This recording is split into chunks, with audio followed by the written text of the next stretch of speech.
SK YouTube சேனலுக்கு உங்களை வரவேற்கிறேன். இந்த சேனலுக்கு இப்போ தான் யாராவது புதுசாக வந்திருந்தீங்கன்னு சொன்னால் சப்ஸ்கிரைப் பண்ணிவிட்டு வீடியோ பார்த்துக்கொள்ளுங்க. அப்போ நான் புதுசாக போடுற வீடியோக்கள் உங்களுக்கு தொடர்ந்து வந்துகிட்ருக்கோம். இதுக்கு முதல் வகுப்பில் நாங்கள்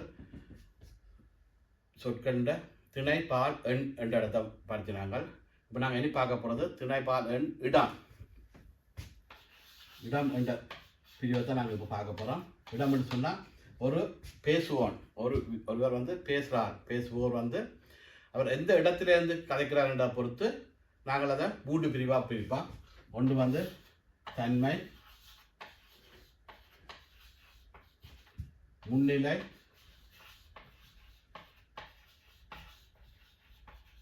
படற்கை.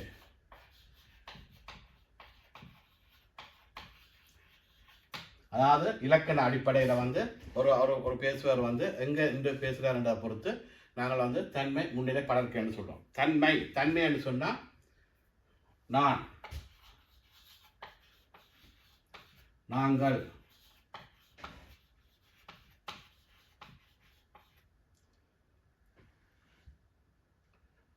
வந்தோம்,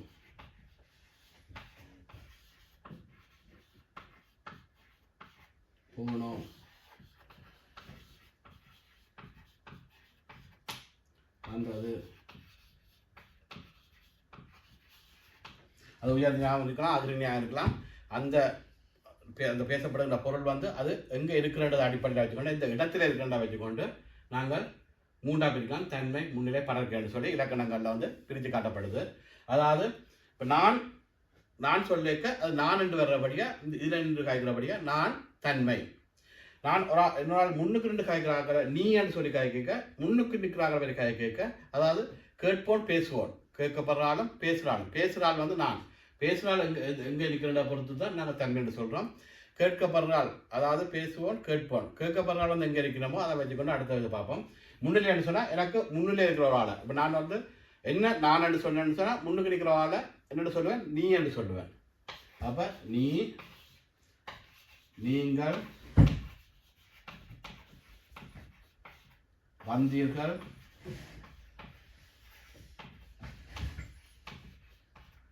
சென்றீர்கள்,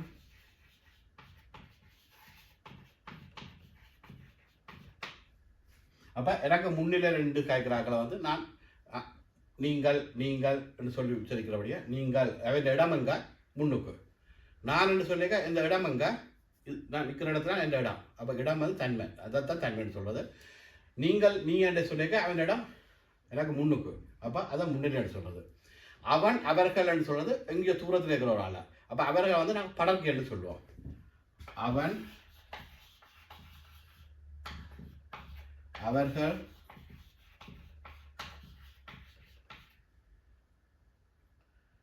போனார்கள்,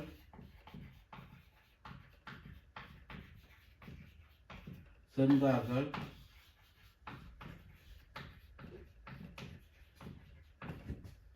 சென்றது. இந்த அடிப்படையில் தான் நாங்கள் திணைபால் இடம் என்ற சொல்லுக்கு வந்து நாங்கள் கண்டுபிடிக்க போகிறோம். தன்மை, முன்னிலை, படற்கை. இந்த அடிப்படையில் தான் நாங்கள் இதில் வந்து தன்மை என்றா நான் என்றும் நாங்கள் வந்தது அப்படின்னு சொல்லியும், முன்னிலை என்று சொன்னால் நீங்கள் வந்தீர்கள் போனீர்கள்னு சொல்லி, படற்கைன்னு சொல்லியிருக்க அவன் அவர்கள் எங்களுக்கு, அதாவது கேட்போம் நாங்கள் கேட்கப்படுறாங்க வந்து தூரத்தில் இருக்கிறபடியாக நாங்கள் வந்து அவைய படற்கை என்று சொல்லியும் சொல்லி அழைக்கிறோம்.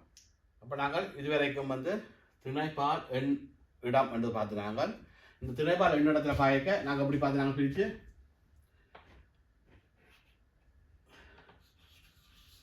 திணை, உயர்திணை, அகுதிணை 2 வகைப்படும். பால் வந்து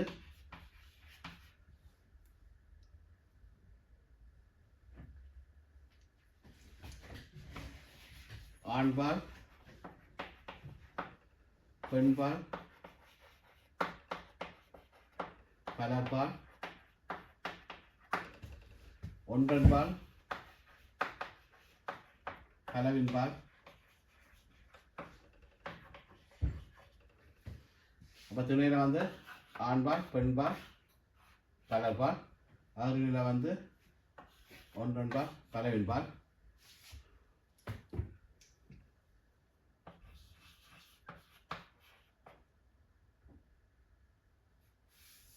எண்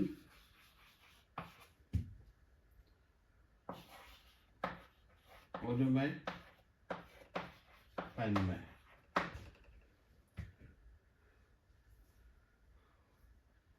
ரெண்டும் சேர்ந்தது ஒருமை பலப்பால் பன்மை. அதே மாதிரி இதில் வந்து ஒருமை இது பன்மை. சரியா?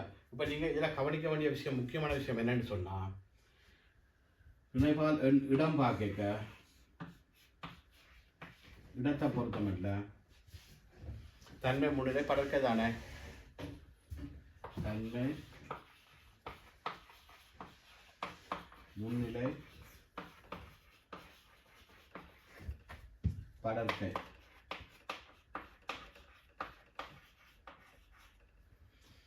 இங்க வந்து நீங்க முக்கியமா பார்க்க வேண்டிய விஷயம் என்னன்னு சொன்னா, இந்த தன்மைக்கும் முன்னிலைக்கும் திணையும்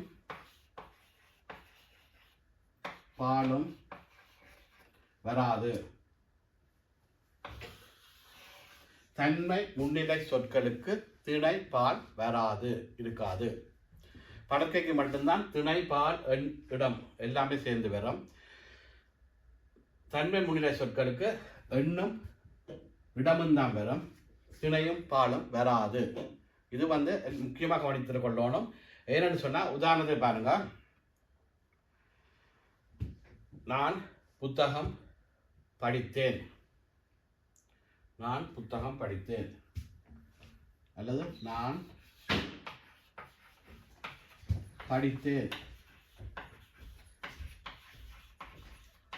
நான் படித்தேன் என்றது தன்மை, நான் தானே படித்தேன், அப்போ தன்மை, அதில் எந்த பிரச்சனையும் இல்லை.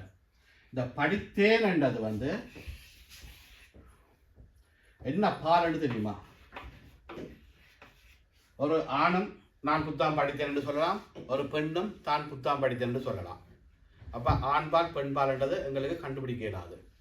அதே நேரம் ஒரு மிருகம், ஒரு அதிர்நிலை பொருட்களுடையும் நாங்கள் வந்து என்ன பாலன்னு சொல்ல இயலாது. அது வந்து நாங்கள் சில வேளை பார்ப்போம், ஒரு பசுமாட்டுக்கு முன்னால் வந்து நீ சாப்பிட்டாயா என்று கேட்போம், நீ சாப்பிட்டாயான்னு கேட்போம். நீ சாப்பிட்டாயான்னு கேட்க நாங்கள் ஒரு உயிருள்ளாக்களையும் நீ சாப்பிட்டாயான்னு கேட்கலாம், ஒரு ஆடு மாடையும் உனக்கு பசிக்குதா என்று கேட்க தடையாட்டும். அப்போ பசிக்குதான்னு கேட்க வந்து அது உயிர்தனி அகிரியானங்களை கண்டுபிடிக்கலாது.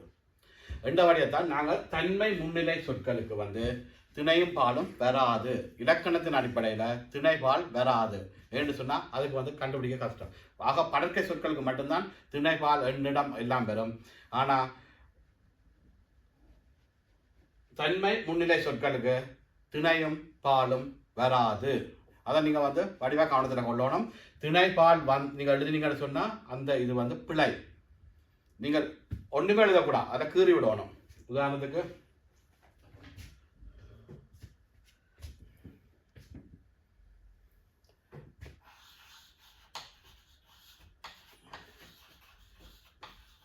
வந்தேன் என்று சொன்னால் திணை பால் வராது, தன்மை ஒருமை, ஒருமை தன்மையா, ஒருமை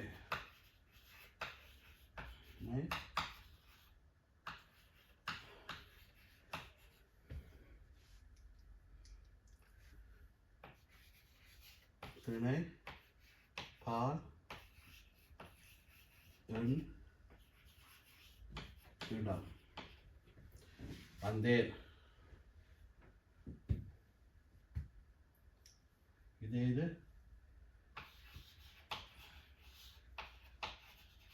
வந்தார்கள், வந்தார்கள், வந்தார்கள் என்றால் அவர்கள் வந்தார்கள். அப்ப திணை வந்து உயர் திணை, பால் வந்து பலர் பால், எண் வந்து பன்மை, இடம் வந்து படற்கு.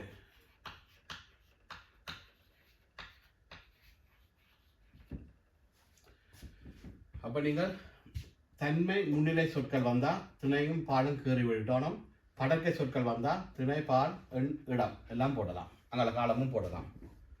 சரியா? அப்போ நீங்கள் வந்து உங்களுக்கு ஒரு வினை சொல்ல அல்லது பெயர் சொல்ல தந்தால் நீங்கள் அதை அது திணை பால் எண் இடம் கண்டுபிடிக்க சொல்லியிருக்க. நீங்கள் இடம் பார்க்க தன்மை முன்னிலை சொற்கள் அந்த தந்த சொற்கள் வந்து தன்மை முன்னிலையாக இருந்தால் அதுக்கு திணை பால் எழுதாமல் தான் எண்ணும் இடமும் நீங்கள் எழுதணும். படுக்கை சொற்களுக்கு மட்டும்தான் திணைபால் எண்ணிடம் என்ற 4 வந்து நீங்கள் செய்யணும். இது கூட விளங்கி இருக்குமென்னு நினைக்கிறேன். விளங்கி இருந்தால் நீங்கள் இந்த சேனலை சப்ஸ்கிரைப் பண்ணிவிட்டு தொடர்ந்து வீடியோ பாருங்க. அடுத்தது வந்து காலம், திணைபால் எண்ணிடம் காலம் வந்து அடுத்த வீடியோவில் உங்களுக்கு வந்து சேரும். இத்துடன் இந்த வீடியோவை நான் முடித்துக்கொள்கிறேன். நன்றி, வணக்கம்.